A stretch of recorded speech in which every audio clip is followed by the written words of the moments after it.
kusithole masha bezulu inabakamzikazi kaMashoba.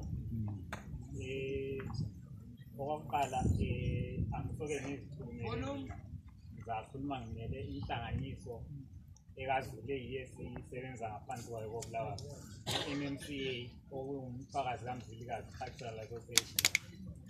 Inhlanganiso edume kakhulu ngokwenza umgubho wenkosi uMzilikazi.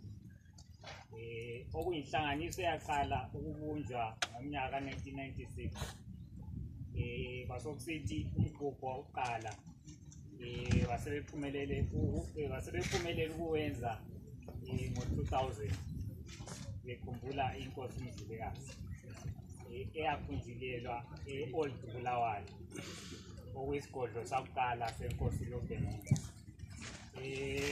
Ngo-2001 basebekubona ukuthi hhayi ngeke bakhumbule umntwana uyise khona, yikho ukuntshintsha umgubho usuka e-Old Bulawayo usiya endaweni okuthiwa kuseMhlahlakeni.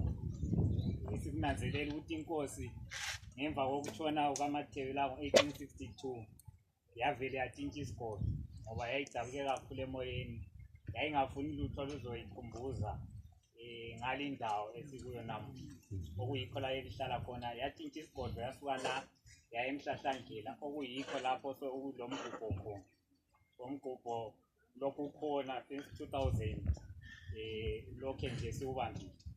Inhlangano ayindala, okuyinhlangano sibili eyafungelwa ayipheli, inhlangano kaZulu. Bakhona abangena kiyo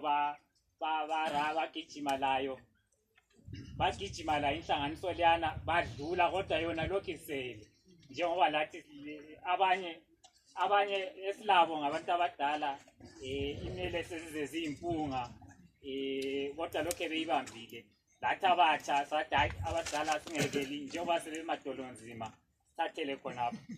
So engizakhuluma kakhulu ngakho ukuhlelwa kwemigubho, okuyinto thina esisebenza ngayo kakhulu koBulawayo. Nanzelela ukuthi umgubho wethu lo umncane kakhulu, izinga lawo besingafisi ukuthi libe lincane. So ikungasebenzisani kwethu ndawonye, sesilele kakhulu ekusebenzisani ndawonye. Embona ukuthi ngaza sivele siqale sibaningi ukuzaba mkhulu okwesabekayo ukudlula la mgubho lo. So ukuhlela kwemigubho, lami ngiyi-researcher njengonkala laphayana, sonke futhi enhlanganisweni. Abanye njalo esisebenza labo libutho ngale inkwali, futhi inkwali sisebenza lalo ku-MMCA la.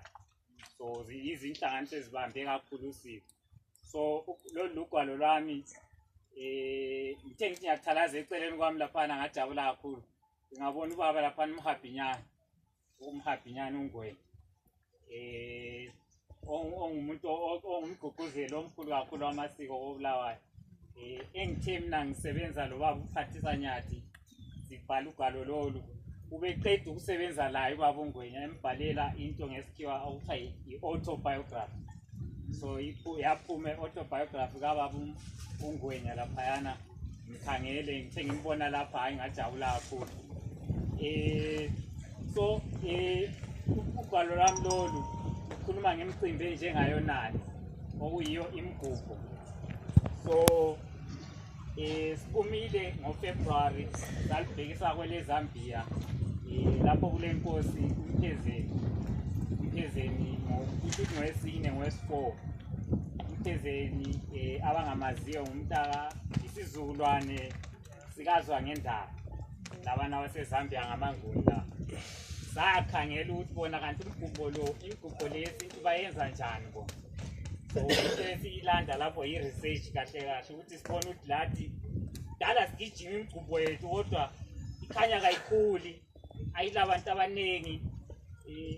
Le mali iyasihlupha, sehluleka nje ukuthi sihlanze imali yokuthenga inkomo eyodwa nje, khanya kuyasehlula. So hayi saziniki iqhaza sathi hayi ekela sigijime siphume sike sibona abanye benzani. Hayi esakufica lapho bekusesabeka amahlabezulu. abantu bengamamiliyoni lamamiliyoni. Hayi into esingakaze siyibone. Owabo umgubho nxa bewenza abantu abadli emgubheni lapho. Ngoba abantu abadlula imiliyoni izinkomo ezingaki njalo uyazithatha ngaphi ezokuthi bani. Kodwa into yasimangalisayo ukuthi noma kungela kudla abantu bakhona into yabo bayithanda. Abantu bayabuya ngobuningi abalanda ukuthi laphana kula kudla. Umuntu uhlasuke vele sazi ukuthi laphana kula kudla abona iplan yokuthi uyenza njani. So into eyiwane esayibona ukuthi imigubho nxa sesiyenze ngemfanelo kumele ukuthi sifike kuzinga lokuthi asisadingi ukuthi sinike abantu ukudla. Abantu sebesazi ukuthi into leyana ngeyakithi.